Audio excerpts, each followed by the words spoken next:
औज़ुबिल्लाहि मिनश्शैतानिर्रजीम बिस्मिल्लाहिर्रहमानिर्रहीम। वज़ाइफ मीडिया के प्यारे से नाज़रीन को हम अस्सलाम वालेकुम वरहमतुल्लाहि वबरकातुहू कहते हैं।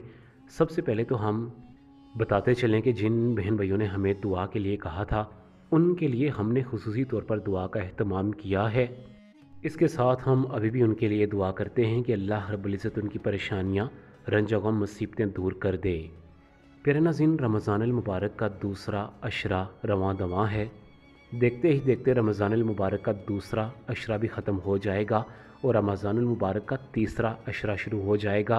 रमज़ान अल मुबारक का तीसरा अशरा शुरू होने से पहले पहले सिर्फ़ आप 2 दिन निकाल लें और हमारे बतलाए हुए तरीक़ाकार के मुताबिक सूरह कौसर और सूरह इखलास, जिस चीज़ पर हम पढ़ने का आपको कहेंगे, आप पढ़कर दम करके उसे अपने घर में रख लें। इंशाअल्लाह अल्लाह रब्बुल इज़्ज़त आपके घर में माल और दौलत की फरावानी करेगा, क्योंकि जिस चीज़ पर आपने सूरह कौसर और सूरह इखलास पढ़नी है, ये चीज़ वैसे भी रिस्क के ज़मरे में आती है। लिहाजा रिस्क में इजाफे के हवाले से मैं नहीं समझता कि रमज़ान अल मुबारक जैसे अज़ीम महीने में कोई और वजीफ़ा आपको मिलेगा, क्योंकि ये ख़ास वजीफ़ा सूरह कौसर और सूरह इखलास 2 बड़ी अजीम सूरह मुबारका पर मुश्तमिल है। ये दोनों सूरह मुबारका देखने में तो बड़ी ही मुख्तसर हैं, लेकिन इनकी फजीलत और रहमत के बारे में क्या कहना।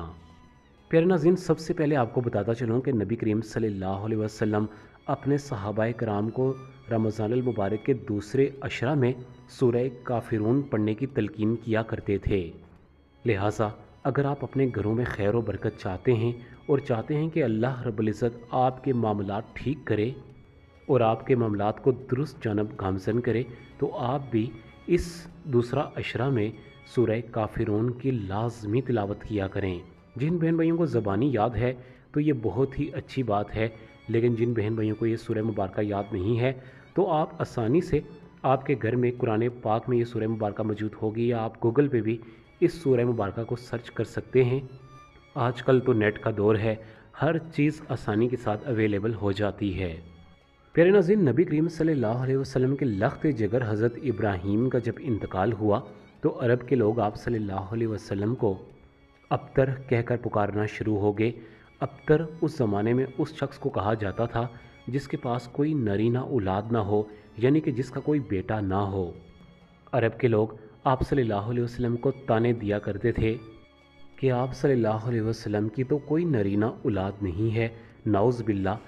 वो कहते थे कि आप सल्लल्लाहु अलैहि वसल्लम का कोई नाम लेने वाला ना होगा, लेकिन अल्लाह की शान देखिए कि क़यामत तक इंशाअल्लाह हमारे और आपके प्यारे नबी सल्लल्लाहु अलैहि वसल्लम का नाम ज़िंदा रहेगा, और जो आप सल्लल्लाहु अलैहि वसल्लम को अबतर कहते थे उनका आज नाम और निशान मिट गया है। ये वाक़या बताने का इतना मकसद है कि जब आप सल्लल्लाहु अलैहि वसल्लम सख्त रंजीदा थे, अरब के लोग आप सल्लल्लाहु अलैहि वसल्लम को हर वक्त अबतर कहकर छेड़ते थे, तो उसी वक्त अल्लाह रब्बुल इज़्ज़त की रहमत जोश में आई और अल्लाह रब्बुल इज़्ज़त ने सूरह कौसर जैसी अजीम सूरह मुबारका का तोहफ़ा आप सल्लल्लाहु अलैहि वसल्लम पर नाजिल फरमाया। लिहाजा जब भी आपको तंगदस्ती हो, मोहताजी हो, आप रंज व गम की कैफियत में हों, आप ज़हनी कशमकश का शिकार हों, आपको कुछ भी समझ ना आ रहा हो कि अब मैं अपनी ज़िंदगी में क्या करूं, तो सूरह कौसर का विर्द करना शुरू कर दें। इंशाअल्लाह आपको उस परेशानी का कोई हल नज़र आ जाएगा। इंशाअल्लाह जल्द उस परेशानी से आपको छुटकारा नसीब हो जाएगा। और सूरह इखलास की मैं मुख्तसर फजीलत बताकर आज के वजीफ़ा की जनब चलता हूँ कि सूरह इखलास से जो मोहब्बत करता है, बदले में अल्लाह भी उससे मोहब्बत फरमाता है। इसके साथ जो शख्स 3 मरतबा सूरह इखलास पढ़ ले, उसको एक कुरान पाक के बराबर सवाब मिलता है। देखा जाए तो इससे बड़ी नेमत क्या होगी कि आप बैठे बैठे चंद ही सेकंडों में 3 मरतबा सूरह इखलास पढ़ लें और आपको एक कुरान पाक के बराबर सवाब मिल जाए। सुभान अल्लाह। प्यारे नाज़रीन, आज के खूबसूरत वजीफ़ा की जानब चलते हैं। आज का ये वजीफ़ा सूरह कौसर और सूरह इखलास पर मुश्तमिल है। ये वजीफ़ा आपने आटे पर करना है। आटा एक वाहिद ऐसी चीज़ होती है जो हर अमीर गरीब के घर मौजूद होता है।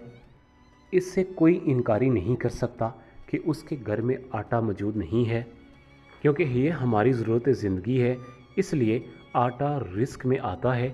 लिहाजा जो शख्स आटे पर सूरह कौसर और सूरह इखलास पढ़ता है, यकीन जाने कि उसके घर में कभी भी मुहताजी नहीं आती। मैं दावे के साथ कह सकता हूँ कि अल्लाह रब्बुल इज़्ज़त उस घर में माल और दौलत की फरावानी पैदा कर देगा। आपने अमल कुछ इस तरीक़ाकार से करना है कि आप मगरिब की नमाज के बाद इस अमल को करें। मगरिब की नमाज के बाद आपने 2 रकत नमाज सलातुल हाजत अदा करने हैं। 2 रकत नमाज सलातुल हाजत में आपने अल्हम्दु शरीफ के बाद 21 मरतबा सूरह कौसर और 21 मरतबा सूरह इखलास पढ़ना है।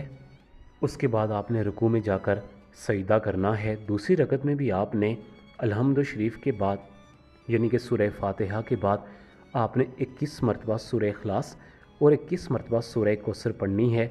इसके बाद आपने 2 रकत नमाज नवाफिल मुकम्मल कर लेने हैं। जब ये 2 रकत नफल मुकम्मल हो जाएं तो आप एक कोई प्लेट ले लें या कोई प्याला ले लें। उसमें आप जितनी भी मिकदार में आटा डालना चाहते हैं उतनी मिकदार में उसमें आटा डाल लें।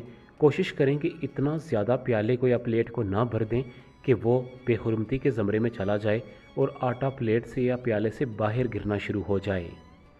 आपने बस हिसाब का आटा प्लेट में लेना है या प्याले में लेना है। उसको आप अपने सामने रख दें। जाए नमाज पर बैठे बैठे आप 3 मरतबा दरूद इब्राहिमी पढ़ें। 41 पर सूरह कौसर, 41 पर सूरह इखलास पढ़ें। इसके साथ 3 मरतबा दरूद इब्राहिमी पढ़कर आप उस आटे पर दम कर लें।